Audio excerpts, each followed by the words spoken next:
નમસ્કાર વિદ્યાર્થી મિત્રો.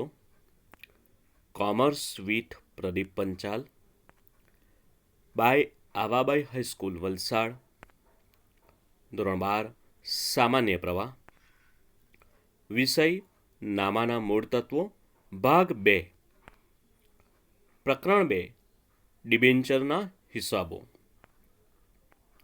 આજના આ વિડીયોમાં આપણે સ્વાધ્યાયનો પ્રશ્ન નંબર 18 જોઈશું, જેમાં ડિબેન્ચર પ્રીમિયમે બહાર પાડી પ્રીમિયમે પરત કરવાનો દાખલો છે, જે બોર્ડની પરીક્ષા માટે ખૂબ અગત્યનો છે. તો દરેક વિદ્યાર્થીઓ ધ્યાન આપજો. જોઈએ આપણે સ્વાધ્યાયનો પ્રશ્ન નંબર 18. ચોપડીમાં પેજ નંબર 114 પર રકમ છે. જોઈએ આપણે. સુંદરમ લિમિટેડે તારીખ 1/7/2017 રોજ ₹300નો એક એવા 8%ના 14,000 ડિબેન્ચર 5%ના પ્રીમિયમથી બહાર પાડ્યા. જો પ્રીમિયમે બહાર પાડ્યા છે, જે તારીખ 30/6/2023 રોજ ડિબેન્ચર દીઠ ₹330ની કિંમતે પરત કર્યા. કંપનીના ચોપડે જરૂરી આમ નોંધ લખો, બાબત જે વગર. હવે આપણે આ કઈ રીત છે?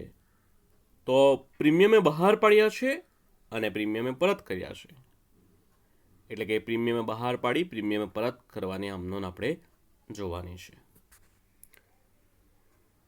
ખાના બનાવી રહીએ આપણે. તારીખ, વિગત, ખાપા, ઉધાર, જમા. ચલો, પહેલી અમનોન, એમાં જે તારીખ લખવી પડશે 1/7/2017. બેંક ખાતે ઉધાર તે ડિબેન્ચર અરજી અને મંજૂરી ખાતે. બીજી અમનોન, ડિબેન્ચર અરજી અને મંજૂરી ખાતે ઉધાર તે 8%ના ડિબેન્ચર ખાતે. હવે પરત કરવાની. પરત ક્યારે કરવાનું છે? તો 30/6/2023 રોજ 8%ના ડિબેન્ચર ખાતે ઉધાર તે ડિબેન્ચર હોલ્ડર ખાતે. ડિબેન્ચર હોલ્ડર ખાતે ઉધાર તે બેંક ખાતે. આ થઈ સાદી આમનોન. હવે અંદર શું છે તે પ્રમાણે આપણે અંદર એડ કરવાનું. જો અંદર કીધું છે 5%ના પ્રીમિયમે બહાર પાડ્યા છે, એટલે આપણે પ્રીમિયમ એડ કરવું પડશે. એટલે બીજી આમનોનમાં એડ કરશું જમા તે જામીનગીરી પ્રીમિયમ અનામત ખાતે. ચાલો, આ થયું પ્રીમિયમે બહાર પાડેલા કહેવાય. હવે પ્રીમિયમે પરત કરવાનું છે. હવે કેવી રીતે ખબર પડે કે આ પ્રીમિયમે પરત કરવાનું છે? તો પહેલી લીટીમાં કીધું છે કે ₹300નો એક એવા, એટલે કે ડિબેન્ચરની મૂળ કિંમત 300 છે અને પરત કર્યા 330.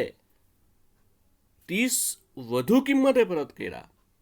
એનો મતલબ એવો થાય કે ₹30 પ્રીમિયમે પરત કરેલ છે. હવે આપણે અગાઉ જોઈ જ ગયા છે કે જ્યારે પણ પ્રીમિયમે પરત કરવાનું હોય તો આ આમનોંધ જે આપણે લખેલી છે એમાં 3 બાબત એડ કરવાની છે. તો બીજી આમનોંધમાં પહેલાં આપણે ઉધાર એડ કરશું. ડિબેન્ચર બહાર પાડતા થયેલ નુકસાન ખાતે ઉધાર.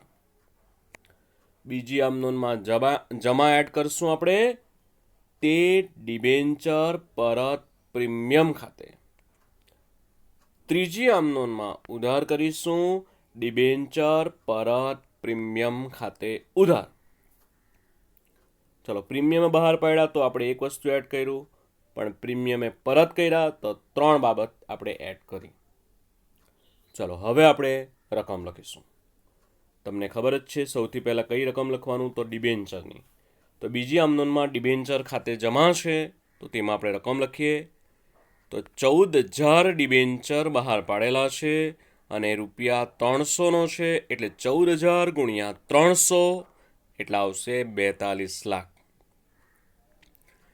ચાલો, 5% પ્રીમિયમે બહાર પાડ્યા છે, તો આપણે જમા જે છે જામીનગીરી પ્રીમિયમ અનામત તેની રકમ લખીએ.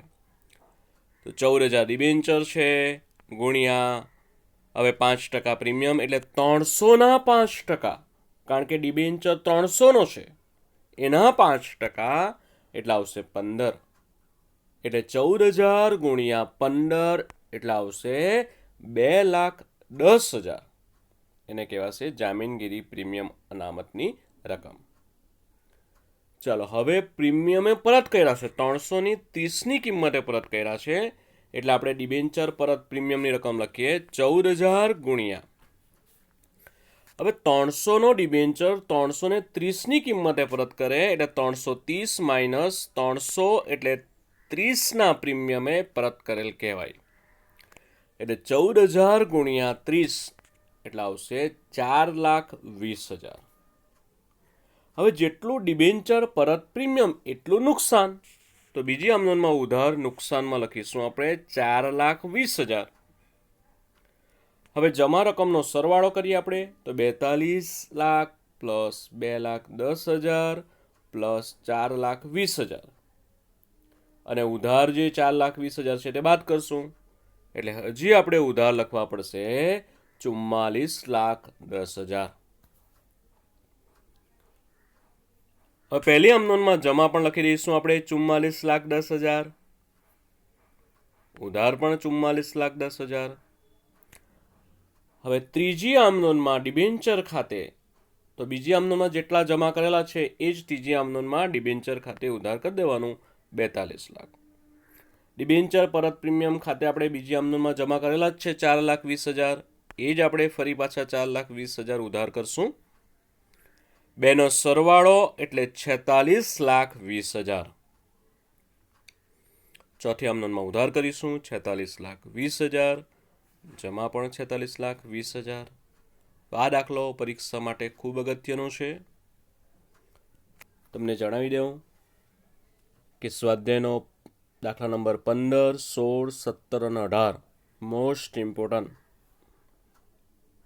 જે બોર્ડની પરીક્ષામાં એમાંથી આવશે જ, એટલે એની બરાબર પ્રેક્ટિસ કરવાની, આમનોની તૈયારી કરવાની, રકમ કેવી રીતે લખવાનું તે પણ બરાબર પ્રેક્ટિસ કરવાની રહેશે તમારે.